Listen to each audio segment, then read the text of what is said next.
Bismillahirrahmanirrahim. Alhamdulillahi rabbil alamin. Wassalatu wassalamu ala rasulillah wa ala alihi at-tahirina ajma'in. Amma ba'du ayyuhan nas. Ittaqullaha mastata'tum wasma'u wa athi'u la'annakum turhamun. Para muslimin rahimakumullah, marilah kita semuanya selalu bersyukur kepada Allah, berterima kasih kepada Allah bahwa sampai hari ini kita masih diberi kesempatan untuk menjalani aktivitas dalam rangka beribadah kepada Allah dan mengabdikan diri kita kepada Allah. Sebelum nanti satu orang demi satu orang di antara kita akan dipanggil oleh Allah untuk mempertanggungjawabkan semua perbuatannya. Ya, kita berusaha dalam kebaikan sehingga di saat mati pun insya Allah tetap dalam kebaikan. Tapi marilah kita semuanya bersyukur kepada Allah, dan syukur itu kita jalani dengan kalau diberi kesehatan kita bersyukur oleh Allah menggunakan kesehatan kita untuk berbuat baik. Jangan bicara kesehatan kita di depan orang yang sakit. Kalau kita lagi sehat, jangan ngomong sehat kita di depan orang sakit, menyakiti hatinya. Ya, kita gunakan kesehatan untuk beribadah kepada Allah. Kalau kita diberi oleh Allah nikmat harta, dapat uang, dapat rezeki sedikit apalagi banyak, bersyukur dengan cara menggunakan hartanya untuk beribadah, untuk berbuat baik. Ya, untuk berbuat baik. Jangan bicara tentang hartamu di depan orang yang miskin sekali, kecuali dalam rangka tahadits, at-tahaddusu nikmata rabbi, at-tahaddusu nikmata rabbihi, menceritakan nikmat Allah. Seperti saya sering cerita kalau saya dapat rezeki gini. Dalam rangka at-tahaddusu nikmata rabbih itu diperintahkan malahan. Tapi kalau enggak ada perlunya cerita-cerita duitku banyak di depan orang miskin, ya sakit hati orangnya. Oh, bilang duitnya banyak, kasih aku sini gitu. Ya.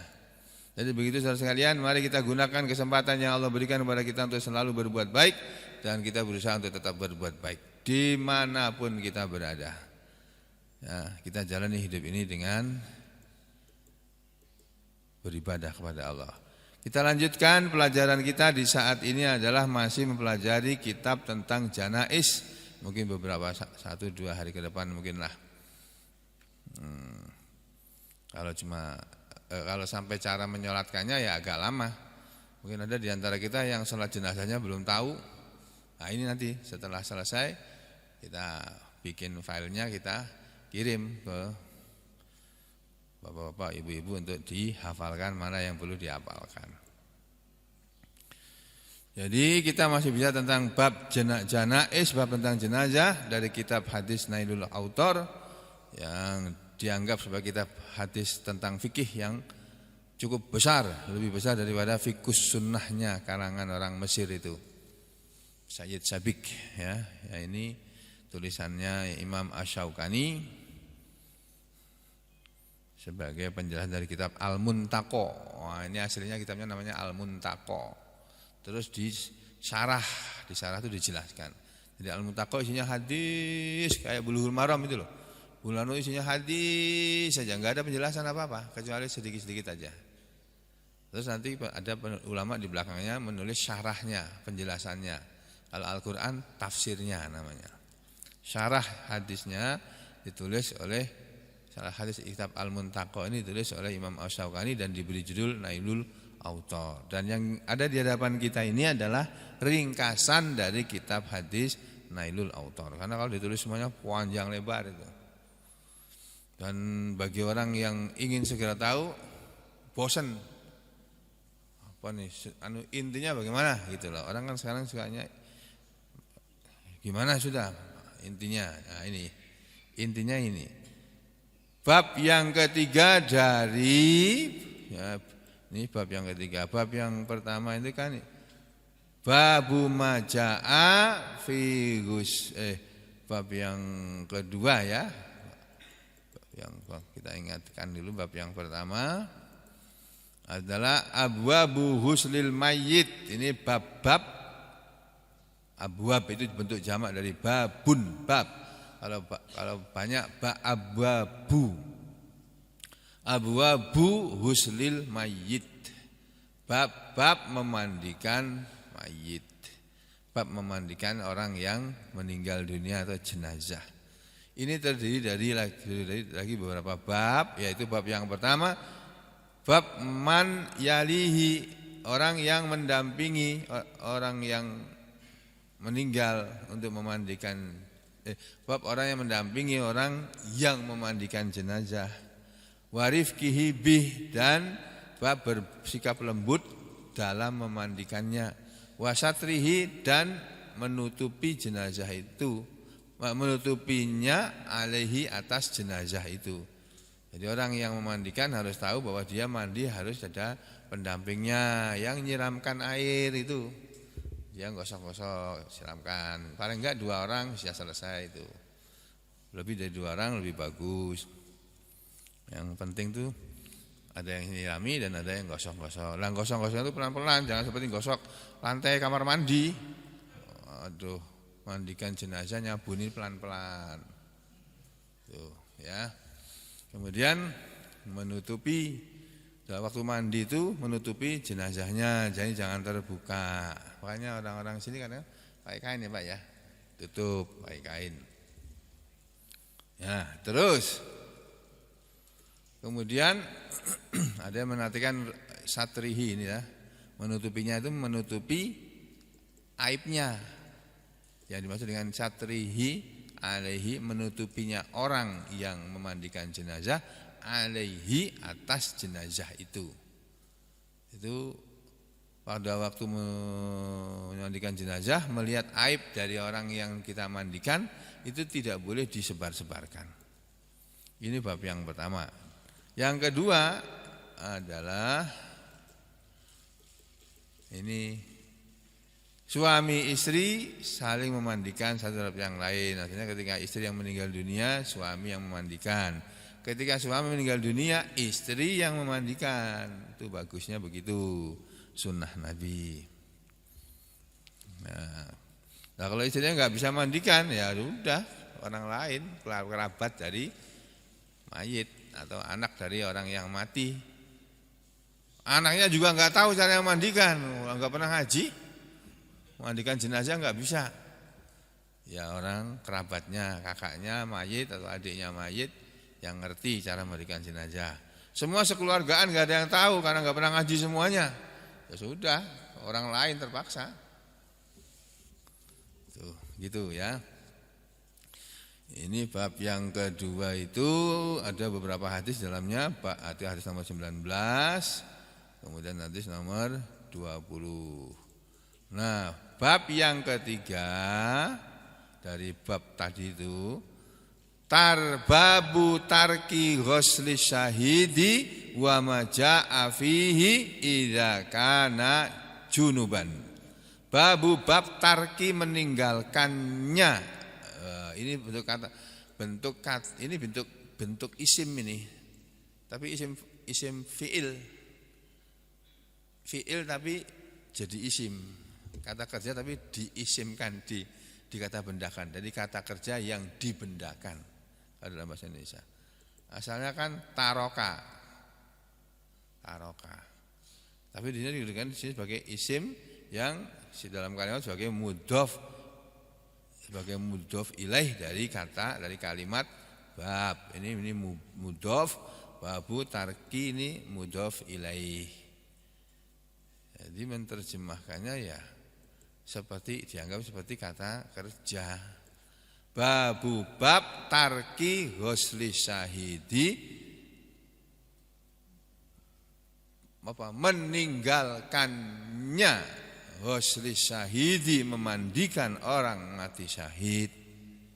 Bab meninggalkan mandi kepada orang yang mati syahid. Kalau diterjemahnya diartikan tidak memandikan orang yang mati syahid. Ini diterjemahkan bab tidak memandikan orang yang mati syahid. Jadi tarki diartikan meninggalkan, yaitu tidak menjalankan. Ghusli memandikan, asyahid orang yang mati syahid. Jadi orang yang mati syahid itu tidak perlu dimandikan. Mati syahid yang mana? Karena mati syahid ada macam-macam. Nah, kita lihat hadisnya. Meninggalkan memandikan orang mati syahid, wa majaa, dan apa dan keterangan apa yang jaa telah datang fihi tentang itu, tentang memandikan orang mati syahid. Idza kana, jika adalah orang yang mati syahid tadi junuban, junub. Ada orang mati syahid tapi matinya dalam keadaan junub. Tentara dikirim perang langsung berangkat, padahal tadi siang habis kumpul sama istri terus langsung suruh berangkat perang, belum sempat mandi terus mati. Gimana diapakan itu misalnya? Ya, ini sekarang kita lihat bab yang ketiga. Orang yang mati syahid tidak dimandikan, dan bagaimana bila dia junub. Ini judul babnya. Di sini ada beberapa hadis. Kalau yang sebelumnya itu hadis nomor 20 ya, bahwa suami istri saling memandikan satu terhadap yang lain, itu hadisnya nomor 1785. Nah, sekarang nomor 23 ya, hadisnya nomor 23. Oh, kok 21? Ini salah ini, belum dirubah berarti ini. Nah, ini 20, oh ya betul ya, 21. Terus judulnya mengenai orang yang mati syahid itu, Rasulullah SAW memberi pelajaran pada hadis nomor 23 atau nomor 1786 ya, coba kita lihat sebenarnya sampai nyocokkan. Kemarin saya ternyata ada yang salah ya. Nomor 23 atau 1786, di sini harusnya nomor 22, betul 1785 ya. Ini hadisnya. Hadis nomor 21.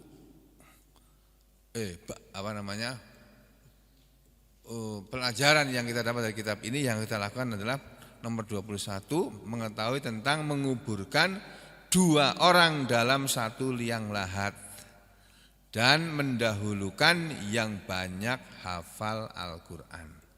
Jadi kalau tentara itu pada hafal Al-Quran semua, tentara juga gitu, harusnya banyak yang hafal Al-Quran. Polisi banyak yang hafal Al-Quran. Pegawai negeri banyak yang hafal Al-Quran. Pegawai swasta banyak yang hafal Al-Quran. Pedagang banyak yang hafal. Dulu itu begitu. Sekarang mana? Tentara hafal Al-Quran ada tapi jarang. Polisi hafal Al-Quran ada tapi jarang. Pegawai negeri hafal Al-Quran jarang. Menteri juga harus ada yang hafal Al-Quran harusnya. Tapi sekarang nggak ada cari menteri yang hafal Al-Quran. Saat ini loh. Menteri agama aja nggak hafal Al-Quran, bahasa Arab dia nggak bisa ngomong Arab, nggak bisa juga. Ya, jadi kenapa? Ya itu tadi, karena dari kecil kita tidak dididik dengan Al-Quran, sehingga gede pada nggak tahu Al-Quran. Padahal orang yang banyak hafal Al-Qurannya dimuliakan oleh Allah dan Rasulnya. Ini Rasulullah menghormati orang yang banyak hafal Al-Quran dengan cara seperti tersebut pada hadis nomor 23 atau 1786. An Jabirin dari sahabat Jabir radhiyallahu an. Qala Jabir berkata, sahabat Jabir berkata, kana adalah Rasulullah sallallahu alaihi wasallam yajma'u, beliau selalu mengumpulkan bainar rajulaini, antara dua orang, min qatla. Beliau mengumpulkan di antara dua orang, min qatla, dari orang yang terbunuh Uhudin. Itu ada perang Uhud. Min qatla Uhudin, dari yang terbunuh dalam perang Uhud. Qatla itu orang yang telah terbunuh atau dibunuh. Uhudin pada perang Uhud. Seperti kita ketahui pada waktu perang Uhud, pasukan Nabi kalah. Padahal yang memimpin Nabi sendiri. Halo. Jangan ada yang tidur. Pasukan Nabi yang dipimpin oleh Nabi saja itu pernah kalah dalam perang. Apalagi kalau yang memimpin cuma seorang Habib, kalah. Kecil itu.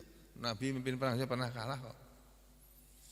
Jadi itu sebagai pelajaran dari kita semua bahwa bisa saja terjadi hal yang seperti itu dalam kehidupan dunia ini. Itu kumpulan orang baik-baik kok pada kalah ya. Iya, pasti ada yang enggak baik di antara mereka yang menyebabkan kalah. Nabi perang Uhud kalah karena apa? Anak buahnya dikasih tahu enggak nurut. Nah, akhirnya kalah. Jadi kalau umat ini dikasih tahu oleh ulama enggak nurut, kalah umat Islam ini sudah. Jadi kalau kita ini dalam hidup ini selalu mengandalkan Allah, pertolongan Allah, ya, jangan mengandalkan diri kita. Tuh.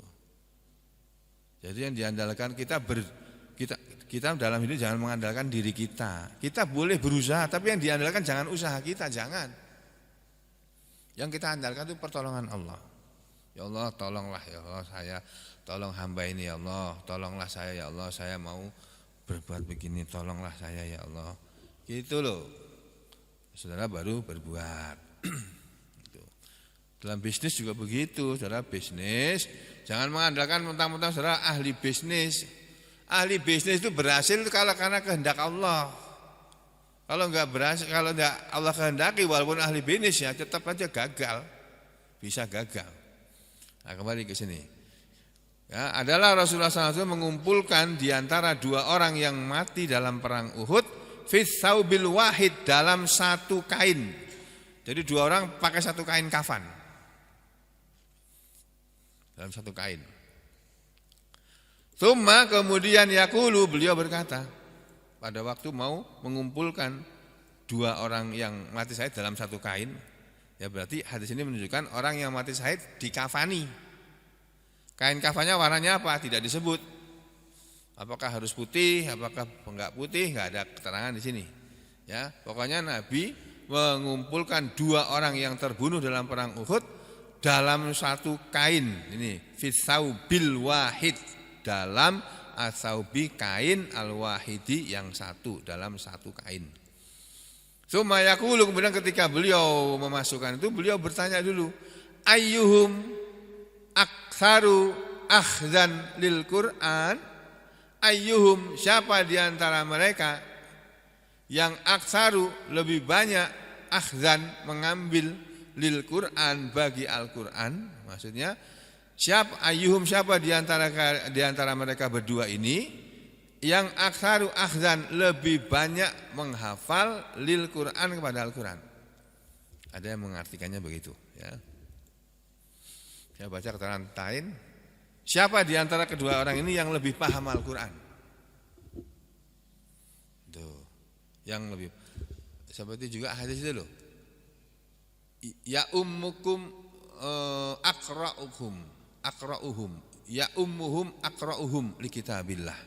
Dalam salat jamaah hendaknya yang mengimami salat jamaah adalah akra'uhum, yang paling akra' di antara mereka, ya, li kitabillah, kepada Al-Qur'an, kitab Allah.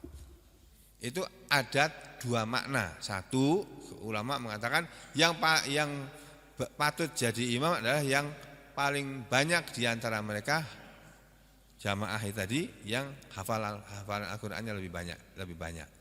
Tapi tafsir yang kedua, penjelasan yang kedua, yang lebih paham, walaupun hafalnya enggak sehebat dia, tapi dia paham. Itu maksudnya. Ya, makanya ketika Nabi Muhammad SAW meninggal dunia, itu para sahabat apa hafal Al-Qur'an banyak sekali.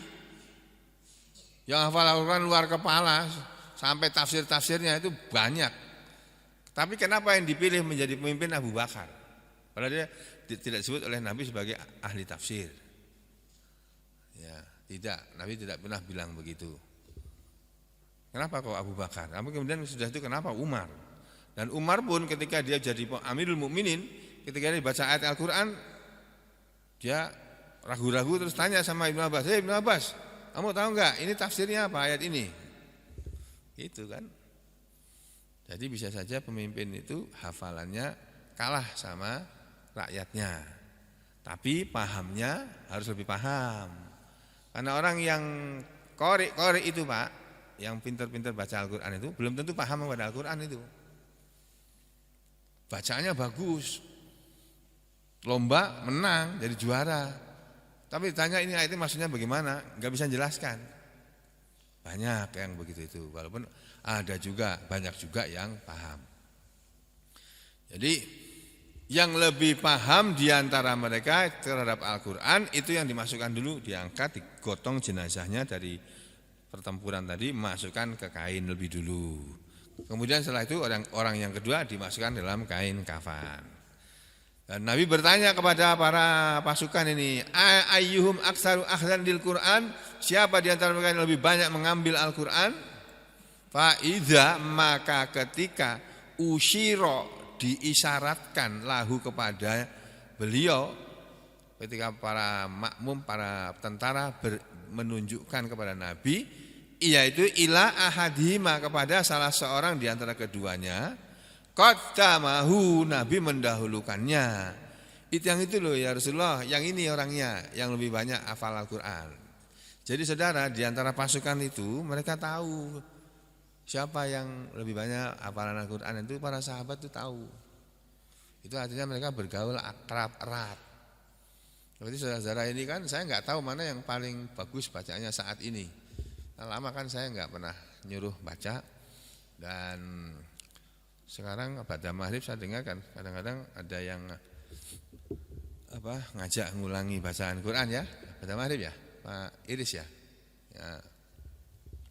Jadi sudah meningkat apa belum? Kan saya belum tahu ini. Saya takut kalau saya suruh baca lagi pada bubar lagi nanti. Jadi ya biar aja Pak Iris. Jadi kan kalau sama Pak Iris atau sama Pak Amir kan enggak sungkan. Kalau sama saya belum mulai udah takut salah dulu. Nah, ya saya takut salah, ya salah benar kamu. Jangan takut salah. Biasa belajar salah itu biasa.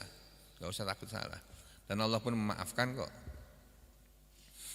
Ya, jadi ketika Nabi diberi isyarat kepada beliau oleh para sahabat, yang ditunjuk oleh para sahabat adalah salah seorang di antara keduanya, qaddamahu, Nabi mendahulukan dia fil lahdi, di dalam masuk liang lahat juga begitu, dikumpulkan jadi satu dalam kain kafan. Terus waktu memasukkannya juga begitu, masukkannya kan jejer tuh Pak ya. Tapi yang diletakkan dulu di dalam tanah itu, saya nggak tahu teknisnya gimana nih, kita nggak pernah melihat.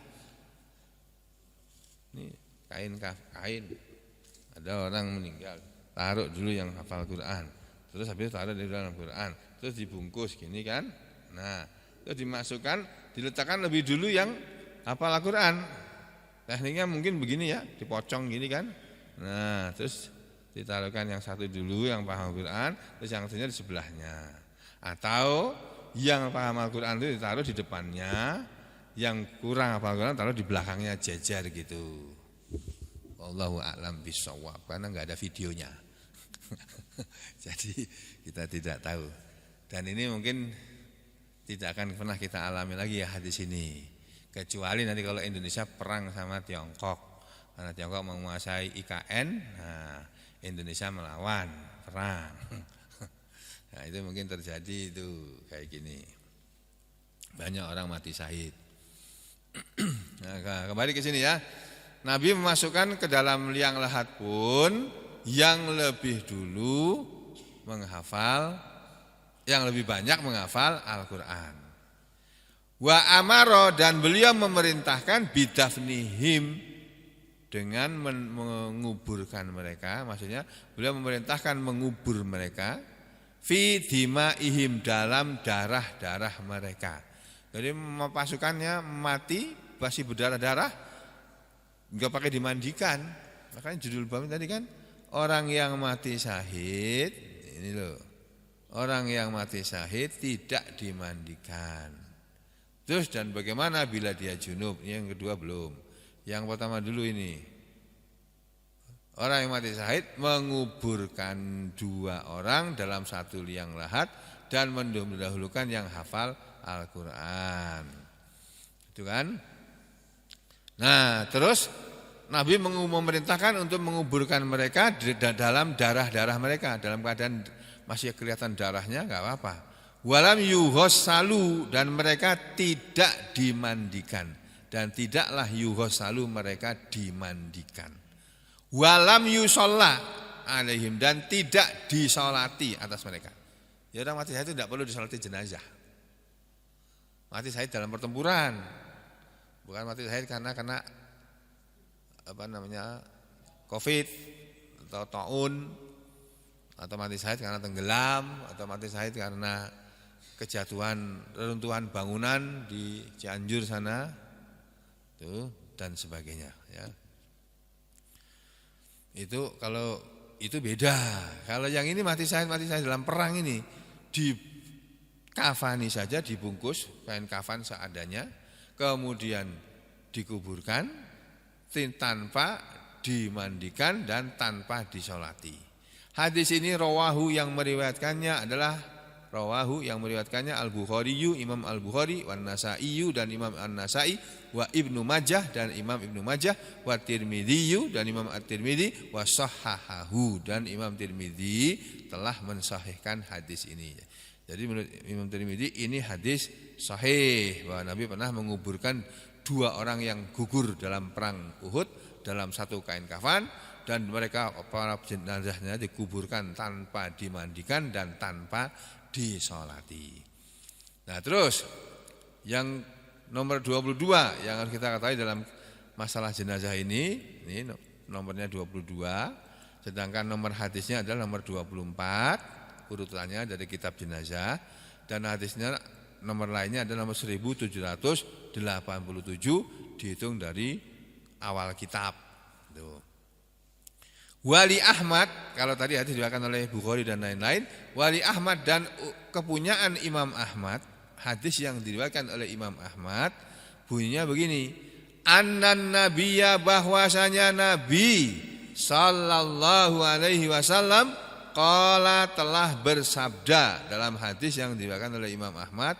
Beliau bersabda fi qatla Uhudin, tentang orang yang terbunuh dalam perang Uhud. Apa kata Nabi? La tughsiluhum, janganlah kalian memandikan mereka. Tughsilu, janganlah, ini fi'il nahi. La tughsiluhum, janganlah kalian memandikan mereka. Jadi orang tentara yang mati dalam perang Uhud itu jangan dimandikan jenazahnya.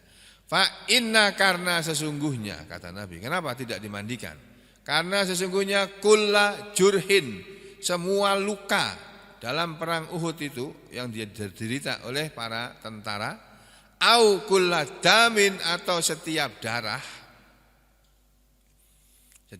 yang keluar dalam jenazah itu, pada jenazah tadi, yafuhu miskan, ya, yafuhu dari kata faha, yafuhu, sini enggak diterangkan ya.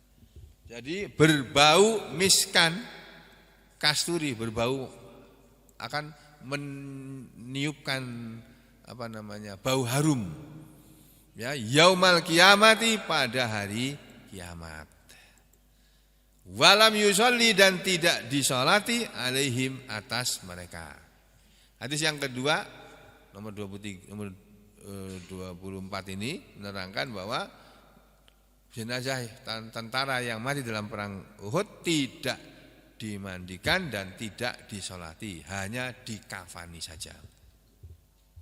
Dikafani pun dengan kain yang ada. Kalau nggak ada kain ya sudah, nggak usah pakai kain kafan, masukkan satu-satu. Tuh. Berikutnya nomor 23, keterangan 23 tentang orang yang mati syahid pada hadis nomor 25 dihitung dari awal kitab jenazah, atau nomor 1788 dihitung nomor ini dari awal kitab Nailul Autar, Mukhtasar Nailul Autar. Judulnya adalah orang yang syahid dan matinya dalam keadaan junub dimandikan malaikat. Sama, enggak usah dimandikan. Walaupun dia junub tetap tidak dimandikan karena yang memandikan malaikat. Itu kata Nabi. Ini hadisnya di sini. Ya, berdasarkan riwayat nomor 1788, warawa Muhammad bin Ishaq, dan telah meriwayatkan hadis ini, cerita ini, siapa yang menceritakan? Orang yang bernama Muhammad bin Ishaq.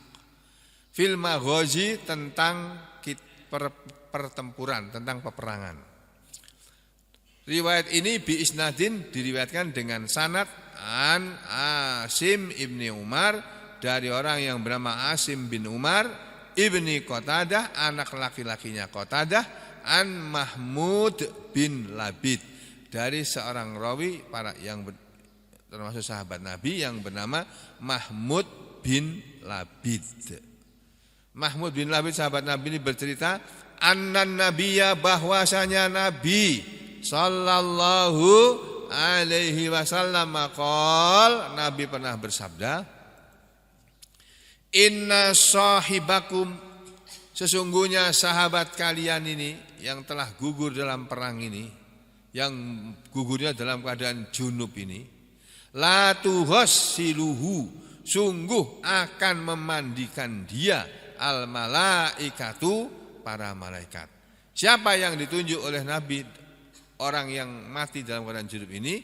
Yakni orangnya namanya Handolah.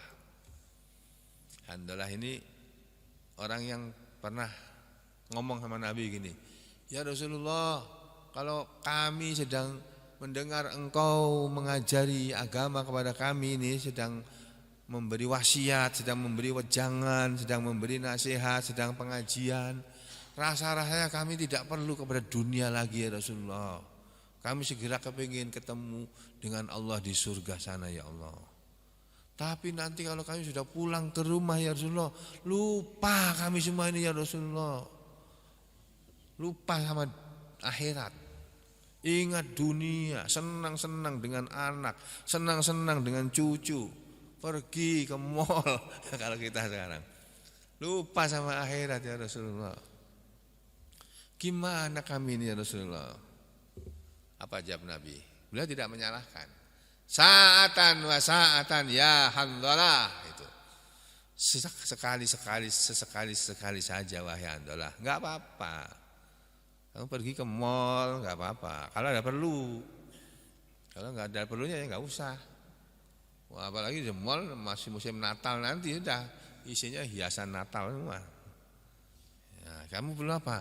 Mau belanja karena biasanya ada diskon. Nah, enggak apa-apa kamu belanja.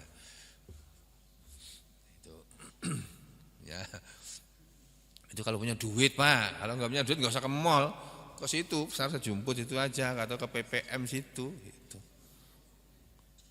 Nah, kalau punya duit, kalau nggak punya duit ya nggak usah. Kalau nggak punya duit ke mall cuma nonton aja, nonton orang. Handalah ini ketika meninggal dunia, dia dalam keadaan junub.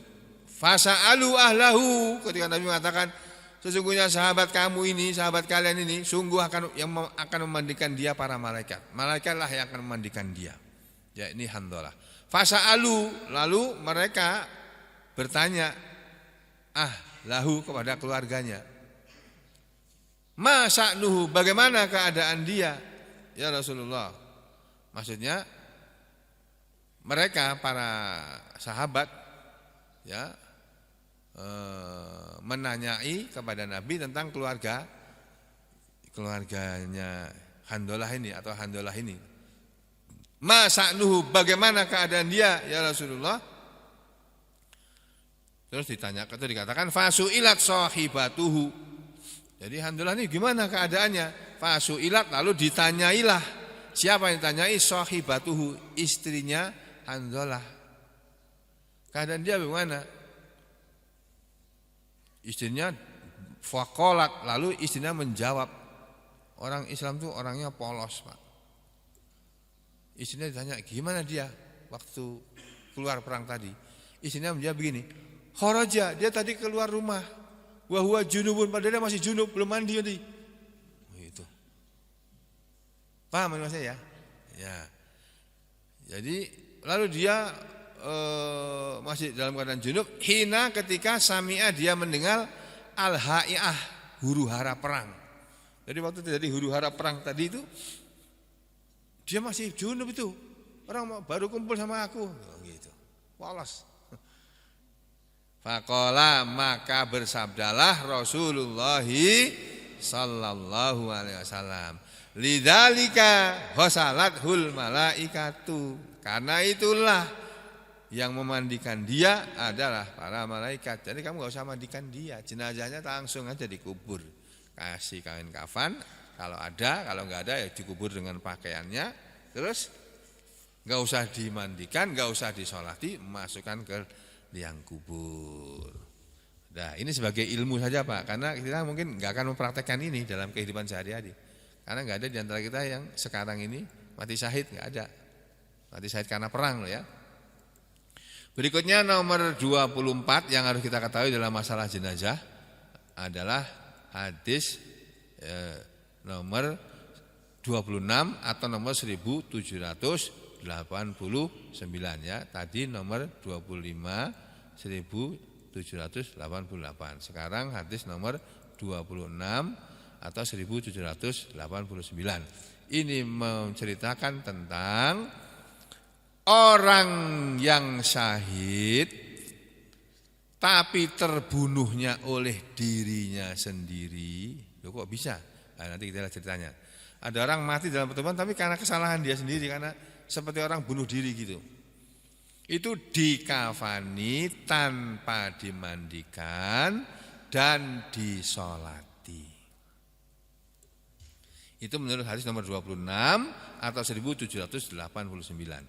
Wa an Abi Salam, dan dari perawi yang bernama Abu Salam. Perawi itu orang yang meriwayatkan hadis. An rajulin, dari seorang laki-laki, tidak disebut namanya. Ini hadis begini, ini kalau laki-laki ini bukan sahabat Nabi, ini hadis dhaif. Tapi karena di sini dikatakan an rajulin, dari seseorang laki-laki, min ashabin Nabi, yang termasuk dari sahabat-sahabat Nabi. Berarti laki-laki itu tidak sebut namanya, tapi dikenal sebagai sahabat Nabi. Ini tidak menunjukkan hadis ini dhaif. Jadi dari seseorang laki-laki dari para sahabat Nabi sallallahu alaihi wasallam, qala, berceritalah si laki-laki tadi. Ini laki-laki tadi tidak sebut namanya. Dia bercerita begini. Aghorna ala hayyin min Juhainah. Aghorna, kami pernah menyerbu. Ya, kami pernah menyerbu ala hayyin, kepada satu desa. Min Juhainata, dari orang-orang Juhainah sana. Desanya orang-orang Juhainah. Fatolaba, maka menuntutlah rajulun, seorang muslim, minal muslimin, kepada seorang muslim yang lainnya, yang dituntut rajulan, seseorang, minhum, dari kalangan muslimin ini tadi.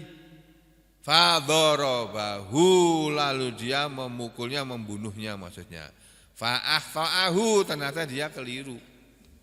Jadi ceritanya ke dalam peperangan ini ada seseorang, ya, fatolaba rajulun minal muslimin, ada seseorang dari kalangan muslim, pada kalangan para sahabat Nabi, ya, itu mencari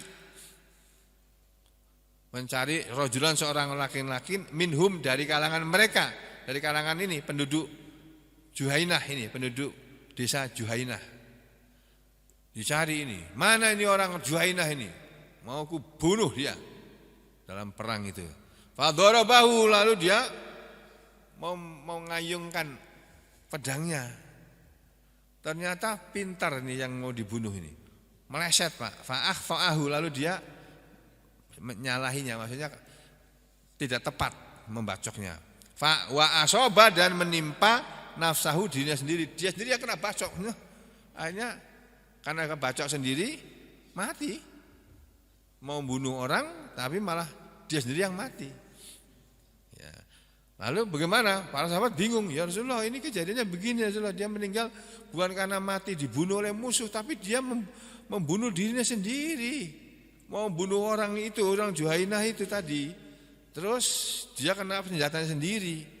Faqala, maka bersabdalah Rasulullah sallallahu alaihi wasallam. Nah, dalam persoalan seperti itu Rasul mengatakan begini, "Ahukum ya ma'syarul muslimin."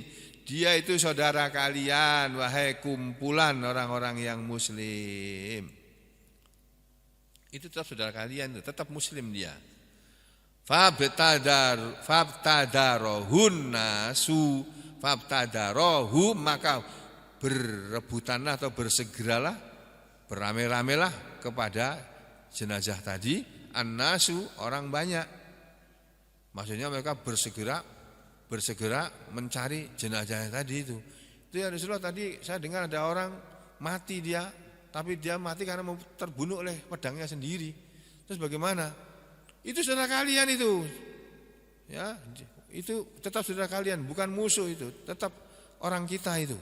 Lalu mereka bersegera mencari si laki-laki tadi, Anas, orang banyak ini. Fawajaduhu, maka ternyata mereka telah mendapati orang ini tadi qad mata, telah mati. Itu falaffahu, maka menyelimutilah kepadanya Rasulullah sallallahu alaihi wasallam bi siyabihi, dengan baju beliau. Jadi siap ini bisa juga diartikan baju. Kalau dalam bahasa Arab sehari-hari, siabun ini pakaian, baju. Baju yang kita pakai ini. Ya. Nabi menutupi siapa tadi, si yang mati ini tadi, wa dimaihi, dan ditutupi juga darah-darahnya. Wa shalla alaihi, dan Nabi menyolati atas dia. Wa dafanahu, dan Nabi menguburkan dia. Faqalu, lalu setelah kejadian ini selesai, mereka para sahabat bertanya, "Ya Rasulullah, wahai Rasulullah, asyahidun huwa, apakah mati syahid dia?" Padahal dia mati bukan karena dibunuh musuh, mati karena kena senjata sendiri. Apa dia termasuk orang mati syahid ya Rasulullah? Apa jawab Nabi? Qala, Nabi menjawab, "Na'am, oh iya. Wa ana lahu syahidun, dan aku baginya adalah sebagai saksi." Maksudnya wa ana syahidun lahu, aku adalah saksi untuk dia bahwa dia mati syahid, bukan mati karena bunuh diri. Hadis ini rawahu Ahmad, yang meriwayatkannya adalah rawahu Abu Dawud, yang meriwayatkannya adalah Imam Abu Dawud. Itu ini diterangkan oleh pensarahnya. Qala Syarih rahimahullahu taala, telah berkata Imam Asy-Syaukani dalam rangka menjelaskan hadis ini, hadis yang tadi kita sudah baca. Qauluhu, perkataan Nabi, yajma'ur rajulaini, ya, bahwa Nabi telah mengumpulkan dua orang. Ini yajma'u, beliau mengumpulkan, ini yajma'u, ini belum dirubah.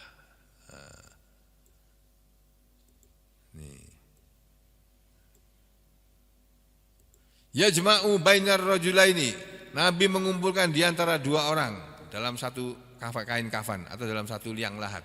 Ila akhirih, sampai akhir hadis itu dikatakan dalam hadis ini ada pelajaran, ya, fihi, di dalamnya, di dalam hadis ini, dalam hadis tentang bahwa Nabi pernah mengumpulkan dua orang dalam satu kain kafan untuk dikubur bareng dua orang dalam satu liang lahat. Itu dalam hadis itu jawazu, ada kebolehan jam'ir rajulaini mengumpulkan dua orang fi kafanin wahidin dalam kain kafan yang satu saja, dalam satu kain kafan saja. Indal hajati ila dzalik, dalam keperluan yang kepada yang seperti itu. Kalau memang terpaksa seperti itu dilakukan. Kalau bisa dikasih kain kafan sendiri-sendiri juga enggak apa-apa. Gitu, maksudnya begitu. Wa fihi, dan di dalam hadis itu juga ada keterangan istihbabu, disunnahkannya atau disukainya takdimi, mendahulukan mangkana, orang yang adalah dia itu aksaru Qur'anan, lebih banyak hafalan Al-Qur'annya.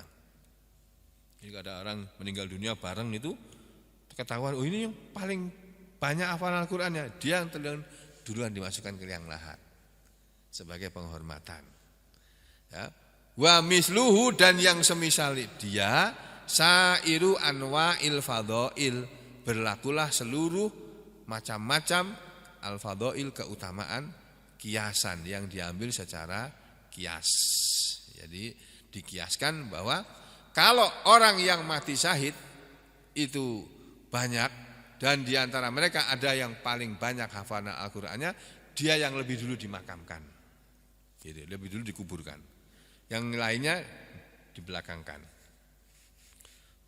Demikian juga ini berlaku, orang yang hafal Al-Qur'an itu harus diutamakan daripada yang tidak hafal Al-Qur'an. Itu Pak, penghargaan dari Allah dan Rasulnya kepada para penghafal Al-Qur'an. Makanya kita walaupun sedikit-sedikit ya berusahalah hafal Al-Qur'an. Ya walaupun cuma 1 juz saja, 30, juz 30. Juz 30